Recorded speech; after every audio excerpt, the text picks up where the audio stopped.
Hello everyone, welcome back to the live lectures of MS Excel, जहाँ पे हम सीखते हैं बेसिक से लेके एडवांस तक का एक्सेल।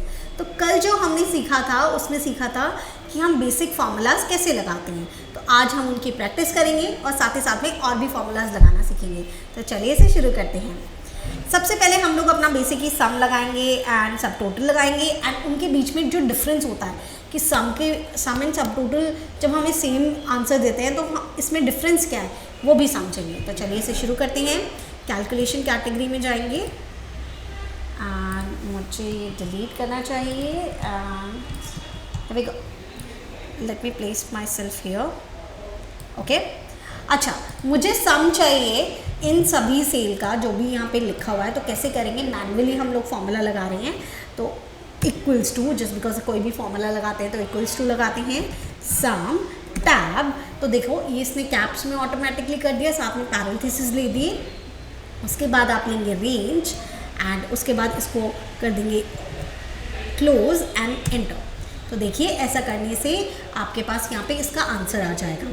सब टोटल करते हैं, सब टोटल सेम आंसर देता है बट लगाने का तरीका थोड़ा सा अलग हो जाता है। इक्वल्स टू सब, तो देखो यहाँ पे सब टोटल आ गया टैब एंड उसके बाद हमें फंक्शन नंबर बताना है। हमने क्या करवाना है, हमने सम करवाना है। सम कौन से नंबर पे, 9 नंबर पे, तो 9 कॉमा उसके बाद रेफरेंस, दैट मीन्स हमें रेंज देनी है। हमने रेंज दी एंड पैरेंथेसिस को ऑफ किया और एंटर किया। तो देखो यहाँ पे मेरा सब टोटल का आंसर आ गया है। तो जब अगर सम और सब टोटल सेम ही आंसर देते हैं तो हम लोग इन्हें अलग अलग क्यों दो फॉर्मूलाज बनाए हुए हैं, डिफरेंस क्या है, चलिए वो देखते हैं। देखिए यहाँ पे मैं एक बार सम कर देती हूँ, ऑल्ट इक्वल टू करके एंटर। तो ये मैंने सम किया है। यहाँ मैं अपना फिल्टर लगाती हूँ। फिल्टर लगाने के बाद मैं देखना चाहती हूँ कंप्यूटर की कितनी सेल हुई है। तो मैंने यहाँ कंप्यूटर किया है ना, ओके किया। तो यहाँ कोई टोटल आ रहा है क्या, नहीं आ रहा। मुझे नहीं पता लग रहा है कि कंप्यूटर की कितनी सेल हुई है, टोटल तो नहीं पता लग रहा है मुझे। टोटल यहाँ पे ऐसे करके देखना पड़ेगा। अच्छा, नीचे इतना का टोटल हुआ है, नहीं पता लग रहा है ना डायरेक्ट। अच्छा, अब सब टोटल के लिए देखते हैं। यहाँ मैं टोटल की जगह सब टोटल लगाती हूँ। इक्वल्स टू सब टोटल टैब 9 कॉमा हम रेंज लेंगे, पैरेंथेसिस ऑफ एंटर। तो देखिए यहाँ पे अब आ गया। अब मैं जाके अगर अपना कंट्रोल शिफ्ट एल से कंप्यूटर का सेल देखना चाहती हूँ कि मैंने कंप्यूटर कितने सेल किए हैं एंड ओके करती हूँ, तो देखो यहाँ पे मुझे इसका टोटल दे रहा है। मेरा टोटल यही था, देखो 29, इट्स लाइक 2,92,034। तो ये मेरा आ रहा है। तो ये डिफरेंस होता है आपका सम एंड सब टोटल के बीच में। सम जो है वो आपको जब आप फिल्टर लगाते हो तब सम नहीं देता है एंड जब आप सब टोटल लगाते हो और फिल्टर लगाते हो तो वो आपको वो सम देता है। ठीक है, तो this is your sum and subtotal. उसके बाद हम करेंगे average. Just give me a minute, sum F वाला गड़बड़ है यहाँ पे, थोड़ा सा जूम आउट करके इसको देखते हैं। ओके, यहाँ पे कुछ मिस्टेक हो गई है। ये सम इफ़ के लिए है बट अभी हमें एवरेज लगाना है। मान लीजिए हमारा कंप्यूटर और फ़ोन एंड एक्सेसरीज़ हम इतने में सेल करते हैं। तो अब मुझे जानना है मेरा एवरेज प्राइस कितना है। तो मैं यहाँ पे सिंपली क्या करूँगी, एवरेज का फॉर्मूला लगाऊंगी। इक्वल्स टू एवरेज टैब, मैं उसको नंबर्स की रेंज दे दूँगी, पैरेंथेसिस ऑफ कर दूँगी एंड प्रेस एंटर।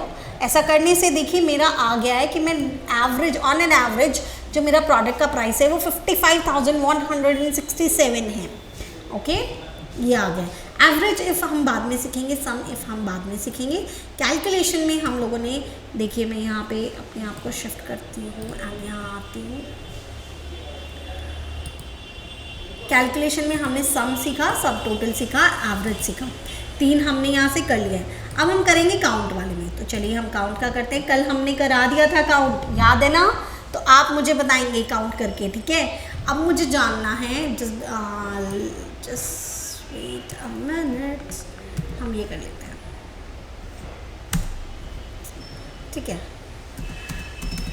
ओके, अब मुझे जानना है कि कितनी एंट्रीज की हुई हैं। तो अगर मुझे नंबर के थ्रू जानना है तो भाई क्या लगाऊंगी, काउंट लगाऊंगी। ओके, एंड टेक्स्ट के थ्रू जानना है कि पार्टीज़ का देखकर कितने हैं तो मैं काउंट ए लगाऊंगी। तो चलिए लगाते हैं। Equals to count tab value ले लो ये वाला एंड पैरेंथेसिस ऑफ एंटर, तो दैट इज़ 10 कि आपने 10 एंट्रीज की हुई हैं। अगर हमें टेक्स्ट के अकॉर्डिंग देखना होता तो काउंट ए टैब, उसके बाद मैं वैल्यूज़ लूँगी ये वाली एंड पार्टी नेम भी ले सकते थे and parenthesis of and enter, तो 10। ओके, नाउ मेरे पास डेटा है ये जिसके अंदर बहुत सारे ब्लैंक्स हैं, तो मुझे अगर ब्लैंक देखने हो तो equals to count blank tab, और मुझे ये पूरा डेटा सेलेक्ट कर लेना है जहाँ पे मैं चेक करवाना चाहती हूँ and parenthesis of and enter. तो देखिए इसने मुझे बता दिए इस पूरे डेटा में 12 ब्लैंक्स हैं। काउंट इफ हम लोग बाद में करेंगे, जब हम इफ फॉर्मूला कर चुके होंगे उसके बाद हम लोग सारे sum if, average if, count if जितने भी होते हैं वो सारे करेंगे, ठीक है। तो यहाँ पे आपको तीन समझ आए, हमारा count A and count blank. Okay, चलिए ये तो हमने कल भी कर लिए थे, कल हम लोगों ने कुछ टेक्स्ट के भी किए थे, लेकिन आज हम यहाँ से शुरू करते हैं डेज़ का, ठीक है। डेज़ वाले करते हैं। डे में क्या है, जैसे देखिए अगर मैं जानना चाहती हूँ कि ये जो डेट लिखी हुई है, अभी तो ये 18/2 लिखा हुआ है तो मुझे पता लग रहा है कि 18th डेट है, सेकेंड मंथ है एंड 2024 ईयर है, लेकिन what if, just let me zoom it, okay, अभी मुझे पता लग रहा है कि 18th डेट है, सेकेंड मंथ है, 2024 ईयर है। व्हाट इफ ये होता 10th डेट होती, सेकेंड मंथ होता एंड ये डेट मतलब ऐसे लिखी होती 10/2/2024, अगर ऐसे होती तो अभी 10th डेट भी हो सकती है और 10th मंथ भी तो हो सकता है ना, है ना, अक्टूबर मंथ भी हो सकता है। तो हमें कैसे पता लगेगा कि ये जो है इसमें से डे कौन सा है, राइट। तो उसके लिए हम लोगों ने फॉर्मूला लगाना है।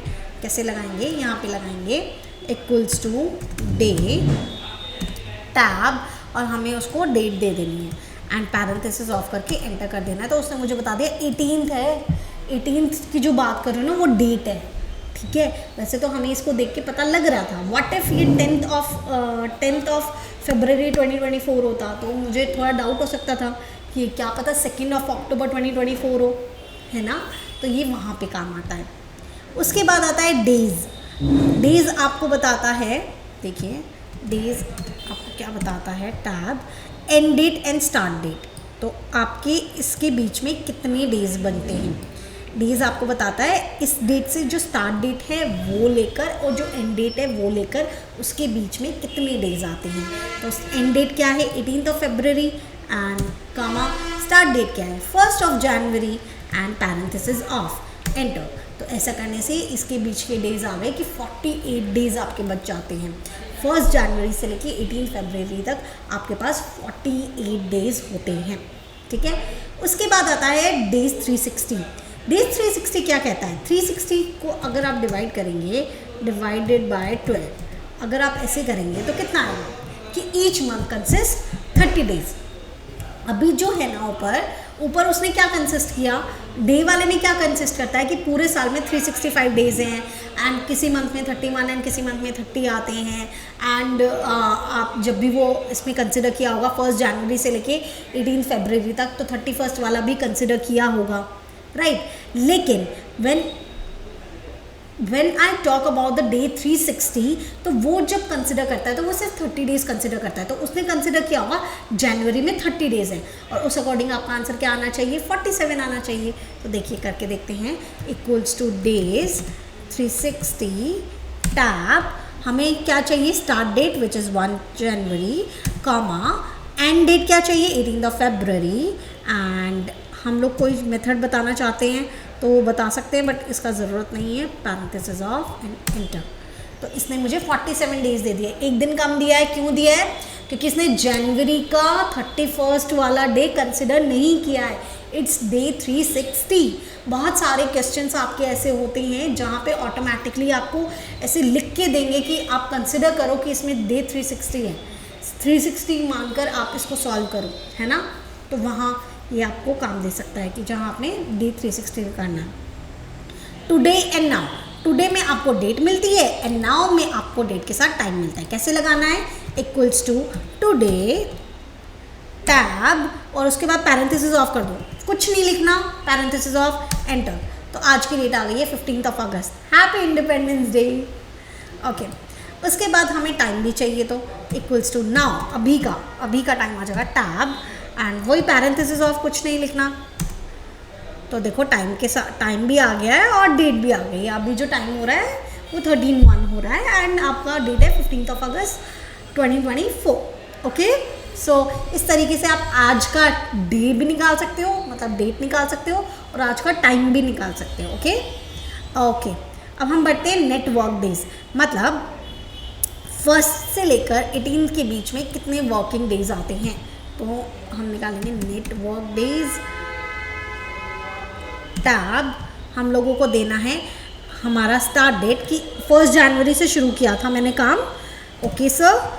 उसके बाद मैंने यहाँ तक काम किया है, ओके सर, और मैंने बीच में सिर्फ 4 दिन की छुट्टियाँ ली हैं, ओके सर, और उसके बाद पैरेंथेसिस ऑफ करके एंटर कर दूँ, तो इसने आपको दे दिया 35 डेज। अच्छा, एक काम करते हैं, छुट्टियाँ मैं 0 ले लेती हूँ सो दैट आपको एक अंडरस्टैंडिंग और आएगी। मैंने यहाँ पे 0 कर लिया, तो 35 डेज इसने दिए हैं। तो 35 डेज इसने कैसे कंसिडर किए हैं, जितने भी नेशनल हॉलीडेज होंगी या कोई भी ऐसी हॉलीडेज होती हैं जो कि होती नहीं है, तो उसने उसको हटा दिया, नेट वर्किंग डेज दे दिए जितने वर्किंग डेज होते हैं। ठीक है, तो ये आ गया। उसके बाद आता है work days except Sunday, Saturday and Sunday. इसमें वर्क डेज कैसे लेता है, एक तो आपको ये भी बताना पड़ता है कि मैंने नेट वर्क डेज में तो क्या था कि अपने आप से उसने छुट्टियां कंसिडर कर ली एंड कुछ छुट्टियां आपने बताई अलग से, लेकिन वर्क डेज में क्या है, आप उसको ये भी बताते हो कि मैंने कब कौन सी ऑफ रखा है वो, एंड साथ ही साथ में ऑटोमेटिकली ये सैटरडे और संडे को कंसिडर करता ही नहीं है। तो देखिए आप यहाँ लगाएंगे इक्वल्स टू, ये आपको डेट देगा बेसिकली,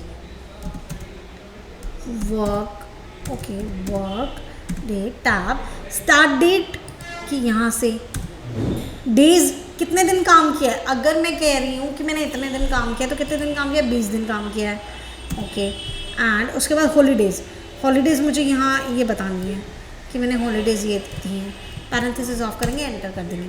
तो 30 जनवरी को मेरा पे आउट बनता है, सैटरडे संडे को हटा दो, ये हटा दो।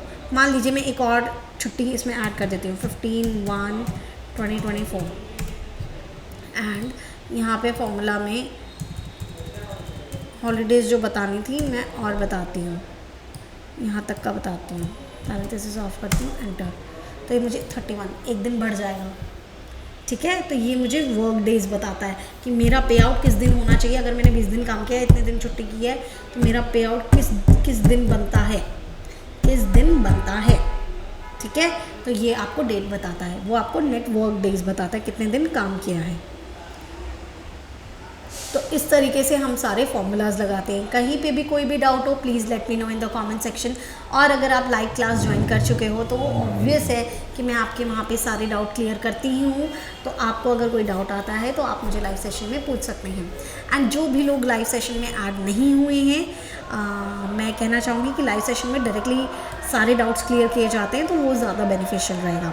Okay, let's move to the next category. अभी जो हमने कैटेगरी की है उसके अंदर हमने ये 7 फॉर्मूलेस किए हैं, विच इज़ डे, जो कि आपको बताता है कि उस डेट के अंदर कौन सा वाला डे है। उसके बाद डेज, जो कि आपको कैलकुलेट करके देता है कि एक स्टार्ट डेट और एंड डेट में कितना डिफरेंस है। And the third is day 360, कि वो कंसिडर करता है पूरे साल में 360 डेज है, एंड उसके बाद 2 डेट के डिफरेंस देता है। टुडे मतलब आज का दिन बताता है, नाउ मतलब आज के दिन के साथ आपको आज का टाइम बताता है। नेट वर्क डेज, कि जो 2 डेट्स के बीच में आपने काम किया है उसमें कितने दिन आपने काम किया है। एंड वर्क डेज, कि जब आपने इतना काम किया, इतना सब कुछ किया है, तो लास्ट में आपके पास कौन सी डेट पे आपका पे आउट बन जाता है। ठीक है, तो ये आपने डेज़ वाले किए हैं, आपने काउंट कर लिया है, आपने कैलकुलेशन कर लिया है। अब हम एक काम करते हैं, हम डेट वाला करते हैं। उसके बाद नंबर की बहुत बड़ी लिस्ट है, नंबर और टेक्स्ट की, उसके बाद हम वो करेंगे। ओके, तो अब हम डेट वाले पे चलते हैं। Where is the date? Okay, date देखो, अगर मेरे पास मान लीजिए कभी कभी डेटा इस तरीके से लिखा होता है 18/2/2024 लिख के आया है। अब मुझे इसमें डेट बनाना है, या तो मैं बैठ के यहाँ पे लिखूँ 18/2/2024, तो मैं ये काम कर सकती हूँ, या फिर मैं डायरेक्टली डेट फॉर्मूला लगा सकती हूँ। डेट टैब, ईयर हमें बताना है, ये है। अभी तो एक ही है ना, तो अभी आपको लग रहा है, अभी सोच के देखो पूरा लिस्ट होता है ऐसा तो एक बारी में पूरा ईयर नहीं सेलेक्ट हो जाता, पूरी रेंज सेलेक्ट कर लेते हैं। Month and day 18th and parenthesis of enter. तो इसने मुझे इसको डेट के फॉर्मेट में लिख कर दे दिया है, इसने मुझे डेट के फॉर्मेट में लिख कर दे दिया है। डेट वैल्यू मतलब वैल्यू के फॉर्मेट में आ गया, नंबर फॉर्मेट में आ जाएगी डेट वैल्यू। ये आपको कोई नेस्टेड फॉर्मूलाज होते हैं ना, जैसे ईयर, ओके मैंने डेट लगा दिया, sorry, date value, data text देना है, पैरेंथेसिस ऑफ करना है, एंटर। तो देखिए इसने मुझे डेट नंबर के फॉर्मेट में दे दिया, जनरल फॉर्मेट में दे दिया। इसको डेट के फॉर्मेट में करेंगे तो ऑब्वियसली यही डेट है, ठीक है, तो ये आ गया। उसके बाद दो अब जो आते हैं वो मोस्ट इम्पॉर्टेंट दो फॉर्मूलाज आते हैं जो कि आपको सीखने हैं, which is E date and end of the month. इसका डिफरेंस भी समझें। ई डेट का मतलब होता है एंड डेट, दैट मीन्स कि मान लीजिए आपके पास कोई कस्टमर आता है, उसने कोई सामान खरीदा लेकिन वो पेमेंट उसी टाइम नहीं करता है, वो 2 महीने बाद पेमेंट करता है, तो आपको उसका ड्यू डेट चाहिएगा कि कब उसकी पेमेंट बनती है, तो यहाँ पे आप एंड डेट निकाल सकते हो। या फिर आपके पास कोई कस्टमर आता है जो कि 2 महीने का टाइम पीरियड तो मांग गया, लेकिन साथ ही साथ में ये कह दिया उस महीने की आखिरी तारीख को दूंगा, तो उस महीने की आखिरी तारीख भी आपको पता होना चाहिए। तो इस सिनेरियो में हम ई डेट या एंड ऑफ द मंथ लगाते हैं। ई डेट कैसे लगाएंगे, यहाँ पे लगाएंगे equals to E date tab and start date हमारा है ये, एंड हम लोगों को मंथ्स बताने कितने मंथ ऐड करने हैं 2, एंड पैरेंथेसिस ऑफ करके एंटर कर देना है। तो देखिए ये कब इसकी डेट ड्यू हो जाएगी, 10th ऑफ मे को हो जाएगी, 10th ऑफ मे को 2 महीने बाद, and just simply drag it. तो देखो 15/4 है, 15 अप्रैल को अगर 5 महीने जोड़ दो तो 15 सितंबर आ जाता है, 15th ऑफ सितंबर। तो इस तरीके से तो आपके पास ड्यू डेट आ सकती है। अब कोई कस्टमर आपको कह के गया है कि मैं तो उस महीने की आखिरी तारीख को दूंगा, तो आप कैसे लगाएंगे, end of the month, E O tab, start date वही है और उसी तरीके से आपने मंथ भी लेना है, ये एंड डेट तो अपने आप निकाल देगा, ठीक है। उसके बाद 31/5/2024 एंड ये आ गया। अब सोच के देखिए वैसे ड्यू डेट इसकी कब बनती है 2 महीने के according, 10/5/2024, that means 10th of May 2024, लेकिन इसने आपको क्या दिया 31st May, which is the last day of the month of May, May का आपको लास्ट डे दे दिया, ठीक है, समझ आया, ओके। कहीं पे भी आपको डाउट होता है प्लीज़ लेट मी नो। अगर आपको कहीं पे भी कुछ लगता है, एक बार मैं आपको और एक्सप्लेन कर देती हूँ कि यहाँ पे उसने एवरेज ड्यू डेट दिया है। ये सिंपली कहाँ काम आता है, जब कोई कस्टमर कोई सामान ले जाए एंड देन बाद में पेमेंट करने वाला हो, या फिर कोई बिल ऑफ एक्सचेंज होता है जहाँ पे हम लोग के पास टाइम पीरियड गिवन होता है ना, 2 मंथ्स बाद ये ड्यू होगा, 2.5 मंथ्स बाद ड्यू होगा, तो आप इस तरीके से कर सकते हो, ठीक है। तो यहाँ हमने सीखा end date and end of month. End date आपको ड्यू डेट बताता है, एंड मंथ आपको ड्यू डेट वाले मंथ का एंड वाला डेट दे देता है, ठीक है। तो यहाँ पे आपका हम लोगों ने डेट वाला भी कैटेगरी कंप्लीट कर लिया है, जिसके अंदर हमने सीखा date, date value, E date and end of the month, okay. अब हम बढ़ेंगे नंबर की तरफ कि नंबर वाले कैसे होंगे। नंबर कैटेगरी में जाएंगे, बहुत सारे फॉर्मूलाज हैं यहाँ पे हम करने वाले हैं। इफ़ फॉर्मूला, इफ़ क्या होता है, इफ़ बहुत इंपॉर्टेंट, बहुत बहुत बहुत बहुत इंपॉर्टेंट फॉर्मूला है, एंड इफ़ काम करता है लॉजिकली। इफ़ का मतलब क्या होता है, अगर, इफ़ का मतलब क्या होता है, अगर, तो अगर ये हुआ तो ये कर देना, और अगर वो हुआ तो ये कर देना। कैसे काम करता है चलिए देखते हैं। यहाँ पे हम लगाएंगे, देखिए मेरे पास ये डेटा है, मेरा डेटा क्या कह रहा है, देखिए मैं यहाँ पे करती हूँ एंड खुद को मैं प्लेस यहाँ करती हूँ, ओके। मेरा देखिए ये मेरे पास डेटा है जिसके अंदर मेरे पास स्टूडेंट के नेम्स हैं, उनके मार्क्स हैं, English, Hindi, math, science, and total given है, परसेंटेज गिवन है। अब मुझे इनको स्टेटस देना है कि ये पास है या फेल है, तो हम यहाँ इफ फंक्शन लगाएंगे, एफ टैब, लॉजिकल टेस्ट क्या होगा कि मेरे को ये चेक करके बताओ कि ये ग्रेटर देन 33% है क्या, और अगर ये है तो मुझे पास लिख के दे देना, अदरवाइज मुझे फेल लिख के दे देना। बात तो एक ही है, देखिए, और पैरेंथेसिस में ऑफ कर दूंगी। मैंने क्या लिखा कि मेरे इस परसेंटेज को चेक करो कि ये 33% से ज़्यादा है, और अगर ये 33% से ज़्यादा है तो मुझे पास लिख के दे दो, वरना मुझे फेल लिख के दे दो। हर सिचुएशन में फेल लिख के दे दो अगर ये 33 से ऊपर नहीं है तो एंटर किया तो इसने मुझे पास दे दिया, ये पास है, एंड मैं ड्रैग कर लूँगी इसे। तो देखो इसने मुझे दे दिया, ये 32 था, फेल दे दिया, ये 32 था, फेल दे दिया, ये 30 था, फेल दे दिया। तो इस तरीके से हम इफ़ का फंक्शन लगाते हैं। दोबारा लगाना सीखते हैं, चलिए उसे दोबारा देखते हैं कैसे किया। इफ़ मतलब क्या होता है अगर, इफ़ का मतलब क्या होता है अगर। तो equals to if tab logical test. Logical test का मतलब क्या होता है, क्या मुझे चेक कराना है, तो मुझे ये परसेंटेज चेक करानी है और क्या कराना है कि ये ग्रेटर देन हो 33% के, ठीक है। और तो अगर ये हुआ तो क्या करना है, अगर ये हो जाएगा वेल एंड गुड है, हो जाएगा तो क्या करना है, तो हम इन्वर्टेड कॉमास में उसको लिख के देते हैं कमांड कि मेरे को ये पास लिख के दे देना।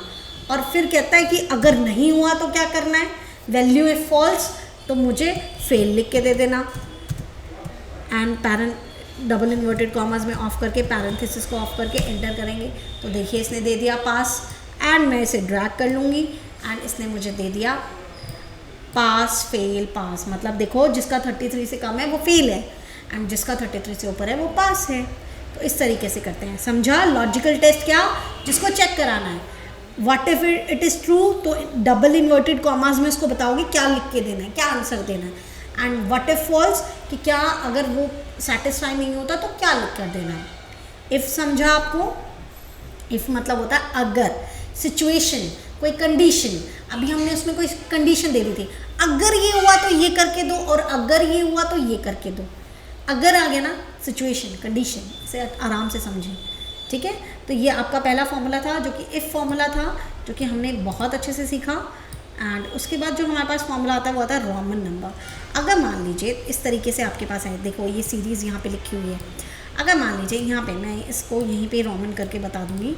अगर मैं चाहती हूँ ये सीरीज़ है वो रोमन नंबर में यहाँ पे आ जाए, रोमन नंबर में लिख के आए, तो कैसे कर सकते हैं, equals to roman tab, number लेना है, नंबर तो ये रहे हमारे पास, कॉमा, और कौन सा वाला फॉर्म लेना है, हम क्लासिक ले सकते हैं, ठीक है। तो 0 प्रेस कर देंगे, पैरेंथेसिस ऑफ कर देंगे, एंटर कर देते हैं। तो देखिए इसने मुझे यहाँ पे रोमन नंबर बना के दे दिए हैं।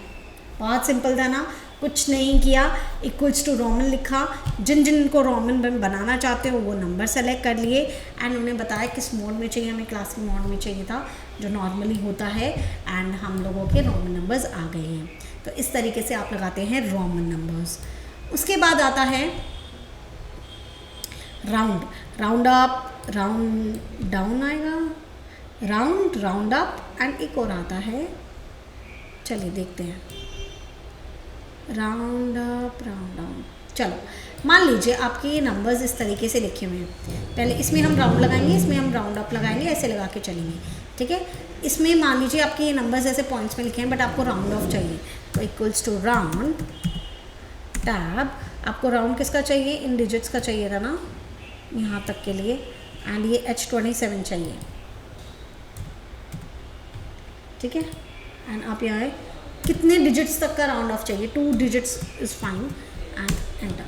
तो देखिए इसने 2 डिजिट्स तक कर दिया। 8 के बाद सीधा 9 हो जाना चाहिए, 6 के बाद 3 है तो इसने 6 ही रहने दिया, 1 के बाद 5 है तो ये 2 हो गया, 5 के बाद 5 है तो ये 6 हो गया, ठीक है। राउंड अप की एक अपर साइड पे राउंड होना चाहिए। ये तो इसने जो जर्नल होता है वो किया। राउंड अप कैसे करेंगे, टैब, वही हम लोगों को नंबर सेलेक्ट करना है, ये किया इसने, कॉमा, कितनी डिजिट्स लेनी है वही 2 लेंगे, पैरेंथेसिस ऑफ करेंगे, एंटर कर देंगे। तो देखो 1 के बाद 8 है तो 2 कर दिया, 8 के बाद 0 है स्टिल उसको 8 रहने दिया, 6 के बाद 7 है तो उसको 7 कर दिया। तो ये राउंड अप हो गया है। अच्छा, राउंड डाउन कि मतलब डाउन साइड राउंड ऑफ कर दो, तो राउंड डाउन लेंगे, नंबर लेंगे, सेलेक्शन करेंगे, रेंज सेलेक्ट कर लिया, कॉमा करेंगे, कितने नंबर्स तक चाहिए, 2 तक चाहिए, एंटर करके कर देंगे। तो देखो 0 के बाद 3 था तो इसे 0 रहने दिया, 0 के बाद 8 है तो इसे 0 रहने दिया, एंड 6 के बाद 3 है तो इसे 6 रहने दिया। तो ये राउंड डाउन हो गया। तो इस तरीके से आप फॉर्मूला लगाते हैं। राउंड ऑफ में जो जर्नल राउंड ऑफ होता है आपका 5 के बाद को आगे बढ़ा देना, 5 से नीचे वालों को कम बढ़ा देना, वो होता है। राउंड डाउन में वो ऊपर ही जाएगा एंड राउंड अदरवाइज उतने पे रुक जाएगा, एंड राउंड अप में वो ऊपर ही जाएगा वरना वो उतने में ही रह जाएगा, राउंड डाउन में वो नीचे जाएगा वरना वो उतने में रह जाएगा। Okay, done. तो यहाँ पे आपने 3 फॉर्मूला और किए, which is your round up, round down and round. उसके बाद आता है इज़ नंबर और इज़ ब्लैंक, तो ये हम लोग कर लेते हैं। उसके बाद फाइंड एंड रिप्लेस मैं आपको करा चुकी हूँ, फिर हम करेंगे rand, rand between and bound. Okay, तो इज़ नंबर देखते हैं, इसके नीचे रैंक हम बाद में करेंगे, यहाँ पे लगाएंगे इज़ नंबर। मान लीजिए मैंने यहाँ पे तनु लिखा, क्या ये नंबर है? चेक करते हैं। इज़ नंबर टैब, हमने वैल्यू दी, पैरेंथेसिस ऑफ किया, एंटर। फॉल्स कि ये नंबर नहीं है, अब मैंने यहाँ पे 20 लिख दिया। ट्रू कि ये नंबर है, यहाँ पे मैंने कुछ भी लिख दिया। फॉल्स कि ये नंबर नहीं है, तो बस ये चेक करने के लिए कि ये ट्रू और फॉल्स में आपको बता देता है कि क्या ये नंबर है या क्या ये नंबर नहीं है। ठीक है, तो बस यही है। अगर उसका फॉर्मेट आपको चेंज कर दोगे तो वो बता देगा कि वो नंबर नहीं है। अभी वो टेक्स्ट है तो उसने फॉल्स दे दिया, अभी यहाँ पे कोई नंबर होता तो वो ट्रू दे देता। Okay, so this is your is number. अच्छा, एक और आता है इज़ ब्लैंक। मान लीजिए मैं यहाँ पे कुछ लिख देती हूँ, यहाँ फॉर्मूला लगाती हूँ, इज़ ब्लैंक टैब वैल्यू, वही इस तरीके से वैल्यू दे देना है, and parenthesis of and enter. तो अब ये बता देगा फॉल्स कि ये तो खाली नहीं है, अभी मैंने ये तो खाली है, ये तो ब्लैंक है, तो ट्रू है।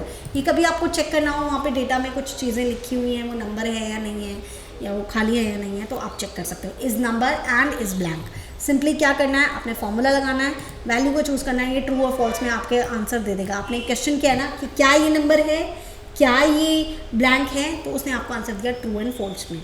ओके, उसके बाद आता है रैंक। देखिए, अब हम लगाएंगे अपना रैंक फंक्शन।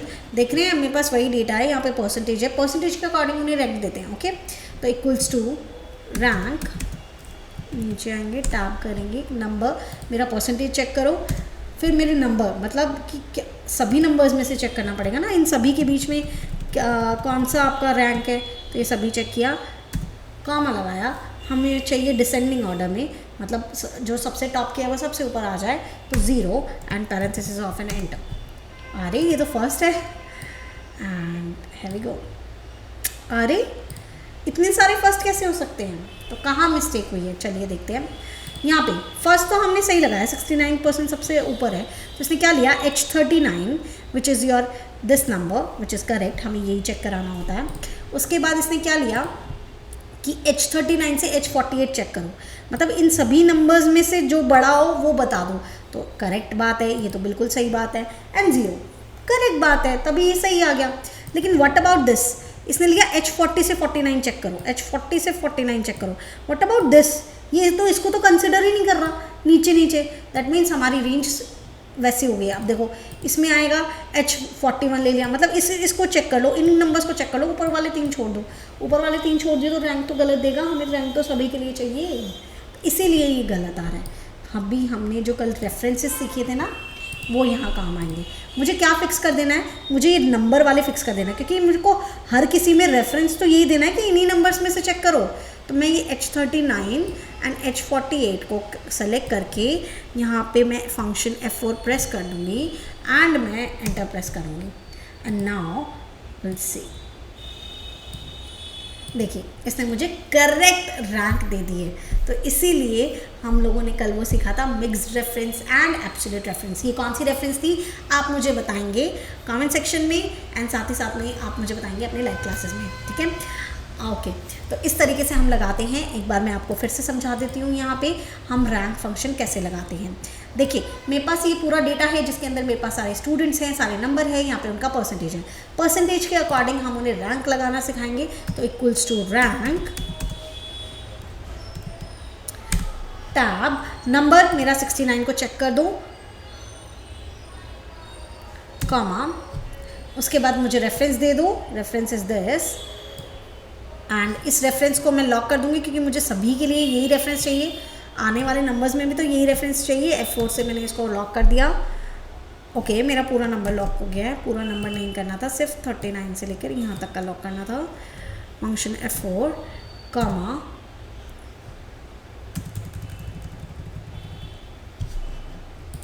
चलिए मैं एक बार और आपको सिखा देती हूँ। यहाँ पे rank function equals to rank tab number लिया जिसको चेक करना था, कॉमा, पूरा रेफरेंस लिया जिसमें से उन नंबर्स को चेक करना है। इस रेफरेंस में मैंने F4 प्रेस किया, इसको सिलेक्शन करके F4 प्रेस करना होगा, सिलेक्शन पूरे की करनी होगी, F4 प्रेस करना होगा और उसके बाद यहाँ पे करके टैब 0 करके पैरेंथेसिस ऑफ करके एंटर करना होगा। यहाँ से मैं अब इसे ड्रैग करूँगी तो ये मुझे सारी की सारी रैंक्स दे देगा। तो इस तरीके से हम लगाते हैं अपना रैंक फंक्शन।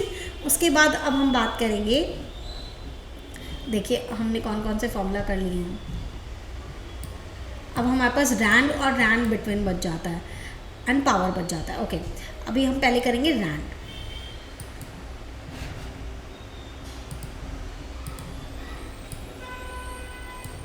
यहाँ पे हम करेंगे रैंड, उसके बाद करेंगे रैंड बिटवीन और उसके बाद करेंगे पावर। 3 फॉर्मूलाज एक साथ कर लेंगे। ओके, देखिए इसको मैं अलाइनमेंट दे देती हूँ, विजिबली प्रिमिटिव फॉर्म। रैंड का मतलब होता है रैंडम नंबर। तो मुझे अगर कोई भी रैंडम नंबर चाहिए 0 to 1 के बीच में, तो मैं रैंड फंक्शन लगाती हूँ, rand tab parenthesis of enter. तो इसने मुझे 0 से 1 के बीच में कोई भी रैंडम नंबर दे दिया। किसके बीच में देता है? 0 से 1 के बीच में। ओके, रैंड बिटवीन क्या होता है कि हम नंबर के लिए रेंज देंगे, उसके बीच का नंबर देगा, equals to rand between tab. और मुझे यहाँ पे बॉटम नंबर देना है जो सबसे कम नंबर होगा, तो मुझे यहाँ पर 10 से शुरू कर दें एंड टॉप नंबर 100 के बीच में कोई नंबर दे दें एंड हियर वी गो।